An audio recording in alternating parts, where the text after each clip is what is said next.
Welcome to EMEE6002 Sustainability and Climate Change. The topic today is sustainability in China. The problem of pollution in China is quite serious. One of the causes is because of the industrializations, and it causes a lot of health problems. So there are different types of pollutions in China. For example, air pollutions. There are many PM2.5 particles flowing in the air. There are solid waste problem, water pollutions, and electronic waste problem. So these are the pollution problems that we are going to talk about in this topic. First of all, let's look into the air pollution problem. This is the satellite map of the northeastern part of China. The Beijing, Tianjin, and Bohai, Yellow Sea are all there, where there's a lot of industries and factories. And you can see that in the atmosphere is covered by yellow dust. And this is the distributions of pollution level in China. And those areas highlighted in red color are those areas heavily polluted, such as in the northeastern part of China and also some in the city. Let's watch this video. You can access this video in YouTube through this link.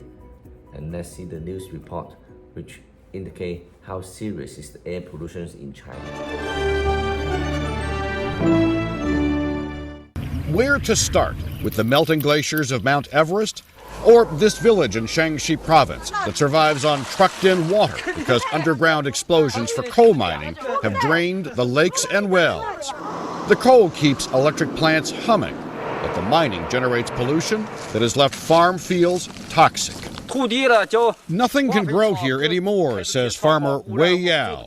Sinkholes swallowed village graves, and the coal dust makes breathing hard, which is why 400,000 people a year die prematurely from lung disease. And thanks to bad air, China has 16 of the world's top 20 polluted cities. Take Beijing, which just proudly said it now has 3 million cars, so clear days give way to more polluted days. And there's a new danger. Dust storms from the northern Gobi Desert used to hit once a decade. Now it's once a year. Visibility can drop to less than a city block. It's happening because every day the desert is moving a little more south, claiming land left barren by overgrazing or by water shortages caused by too much irrigation. In fact, where I am standing right here, what you might call the leading edge of the desert, is less than 50 miles from downtown Beijing. It is America's inaction on the environment that China uses as an excuse. They say as long as the U.S. doesn't move forward, how can you expect a poor country like China to move forward? And an ill wind is blowing China's bad air to America. Steve Cliff already sees Chinese pollutants on his monitors in Northern California and worries about China's ever-increasing dependence on coal. It stands to reason that if one new coal-fired power plant is built per week, that more pollution will be evidenced here in the United States. That also means Americans may soon be paying a price for China's polluted rise to prosperity. Barry Peterson, CBS News, Beijing. Because of these pollutions, there are lots of premature death in China. And this figures is almost the highest among all other countries. I believe that all of us must know who he is. He is Professor Zhong Nanshan. He is an expert in respiratory disease. And in recent months, he has made a lot of advice and discovery related to coronavirus. Before that, trace back to the year 2003 when the SARS outbreak happened. He is the first one who also discovered and announced that this SARS disease. Although the SARS disease had killed a lot of people, but Professor Zhong have warned us in year 2012 that the air pollution problem may even kill more. And in some days when the air pollution is very serious in China, the PM2.5 pollution concentrations is even higher than the maximum limit that the machines can read. So what is PM2.5? Now if you pick a piece of hair, so the diameter of your hair is about 70 micrometer. And A grain of sand is about 50 micrometer. And PM10 means 10 micrometers. And PM2.5 means 2.5 micrometers. In other words, the air particles flowing in the air, which are the pollutants, is very small. It's so small in such a way that it cannot be filtered by the hair in your nose. And this PM2.5 up to PM10 can then go straight to your lung. So if the particle is big enough, say larger than 10 micrometers, then your hair in your nose could be able to filter those large particles. But for those small particles, then it will go straight to your lungs, and even some may diffuse into your blood. So if you are exposed to those polluted air, you will feel very bad. For example, you will have burned eyes, running nose, or you cough. You may have also asthma attack. You can't even breathe, and a lot of respiration disease or chest pain will occur. Some of the symptoms is very like what nowadays we are worried about, the coronavirus.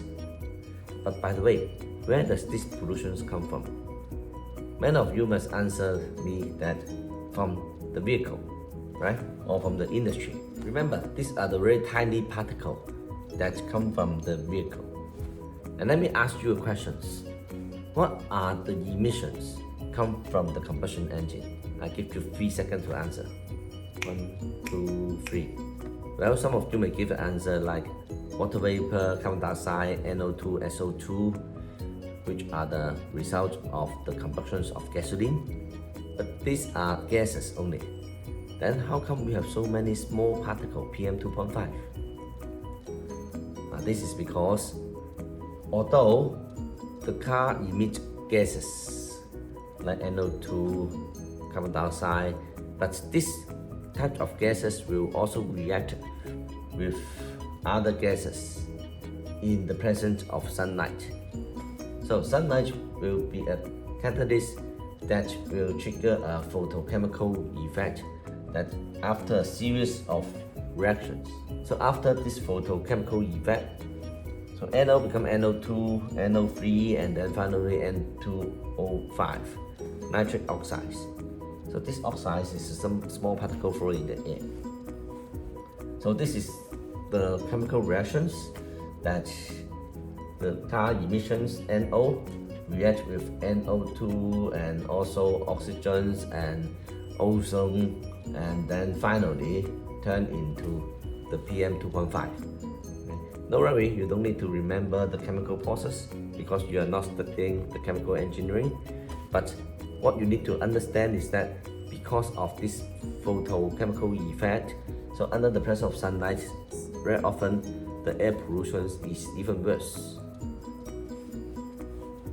So if we have nitrogen oxide, sunlight, and hydrocarbon, so all this will mix together and form the PM2.5.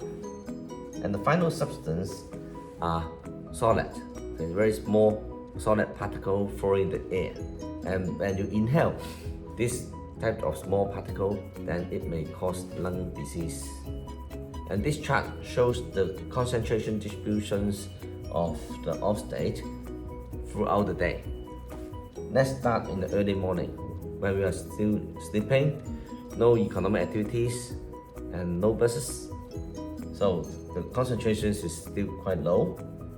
But then when you wake up and business activities start in the city, so buses, car, traffic start moving, and then the concentrations of NO and NO2 will increase.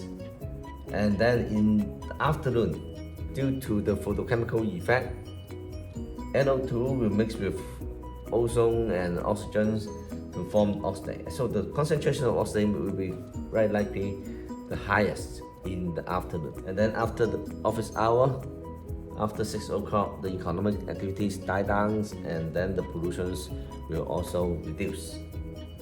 That's also the reason why during a sunny day, when there are heavy economic activities, traffics, and pollutions in the air, then the PM 2.5 level will be even higher in the afternoon. Have you ever seen this scenario? Up in the sky is very clear, but below certain level, air pollution is very serious. And this phenomenon is called immersion. Under normal situations, the higher the height, then the lower the temperature. That's why in the mountain area, the temperature is lower than in the city. And hot air rise. Therefore, the warm air on the ground level will rise and carry those pollutants away to the upper layer. And this chart shows the temperature and the altitude. When you climb up to the hill, the temperature will drop.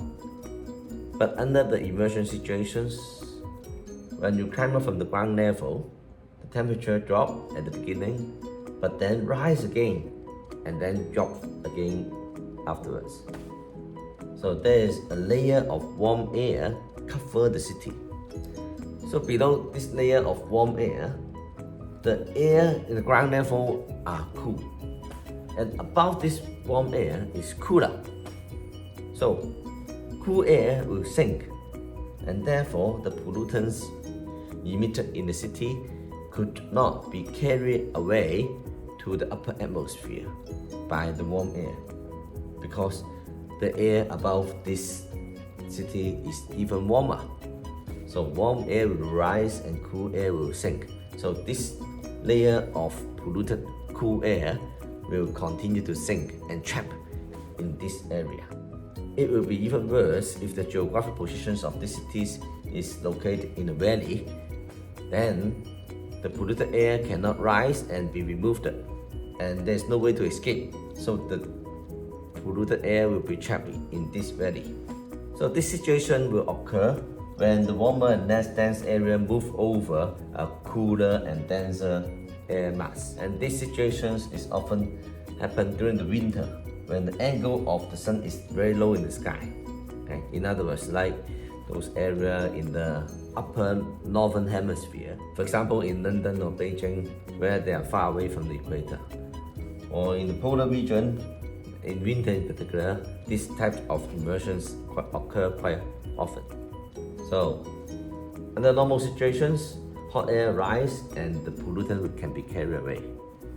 But during immersions, this layer of warm air, or called the immersion layer, will cover the city like a blanket, so that the polluted air will be trapped inside this blanket. And this chart shows the variations of the temperature. So when you climb up to the sky, temperature drop. But up to this immersion layer, the temperature rise. The situation reverse, and this warm air will then trap the pollutants. So how can we solve this pollution problem in China? Give you 3 seconds to think about this. 1, 2, 3. What? Lock up the city? Wow, what a crazy idea. Lock up the city, stop all industrial activities, okay? Like what we did in Wuhan in this spring. Right? Before the lock up in the last year, same period of time, this is the pollution level. And then in the same period of time in this year, you can see that the sky is clear. The pollution level is very minimum. This is the level of NO2 density, and the blue means clear, means the air is clean, where color red, it means that the air pollution level is heavy. Okay. This not only happened in Wuhan, but also all area in China. Okay. In Beijing and then Tianjin and this area. Before the Chinese New Year, there's a lot of economic activities, and the air pollution is still very heavy. But then afterwards, the air pollution problem can be solved. But isn't it a good way to solve this problem? Can we stop all the economic activities? If we do so, yes, we may be able to solve the environment sustainability problem, but the economic is not sustainable. So if you look back, in fact, China have done quite a lot in solving the air pollution problem. For example, it reduces the sulfur content in the power plant and also change the fuel for heating from coal into natural gas. It happened a few years ago, and it was proven that nowadays you can see blue sky in Beijing in the winter time. And also impose restrictions on vehicle license. It's very hard to get a vehicle license in some major city in China. And also it improved the coal quality and also reduce the use of coal, because coal is one of the very serious pollutant source in China. And air pollution is also related to poverty. So in the research done in Hong Kong U, we discovered that the poor people will expose and suffer more to air pollution. And in these studies, we find that the poor people will pay the price for the bad air. And this is the map showing the air pollution. On the left-hand side, the PM 2.5, those in deep blue color means air pollution is heavy in the northwestern part of Hong Kong, the new territories like Yunnan, Tian Shui Hui, and so on. And on the right-hand side is the social deprivation index, which shows the distributions of the poor people is also more or less in the northwestern part in new territories. And there are certain level of correlations between those areas where strong pollutions where the poor people are living in. Or we can put it this way, those poor people are less affordable, they have less choices, so they can only buy or rent those properties where the air pollution is high, and they cannot afford the luxury houses where the air quality is good. And therefore, improving the air quality is very important in a society for equality and improving the quality of the health of the people.